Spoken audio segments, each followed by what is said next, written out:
কে জিতবে? দেখুন না, আমার যতটা মনে হচ্ছে যে অনেক হলো, এবার একটা চেঞ্জ, কোনো চেঞ্জ হবে না, কোনো চেঞ্জ হবে না। ভারত Change. মাতা কি জয়। চেঞ্জ যে আসবেই এরকম কোনো মানে নেই, এরকম কোনো মানে নেই যে চেঞ্জ আসবেই। চেঞ্জ আসবে, এবারে চেঞ্জ হবেই। মামারি মানুষ জিন্দাবাদ জিন্দাবাদ। মানে আমি কি বলছি এরকম করে আমি ওটা বলছি না, আমি বলছি যে সবাই বলছে না যে চেঞ্জ আসবেই, আমি বলছি চেঞ্জ আসতেও পারে নাও আসতে পারে। কি কোনো চেঞ্জ change হবে হবে না, আসবে, কেন চেঞ্জ হবে না? চেঞ্জ হবে। আমি কি বললাম, আমি বললাম যে মানে আমার মনে মানে হয়, আপনার কি মনে হ্যাঁ হয় আমার মনে হচ্ছে সিপিএম, সিপিএম আবার কি করে সেন্ট্রালে চলে আসবে?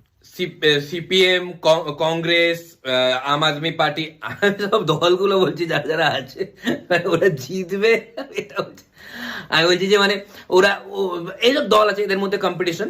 তো আমি চাই যে মানে মানে আপনি কি হ্যাঁ, চান? ওটাই বলছি, আমি চাই যে যেই জিতুক যেন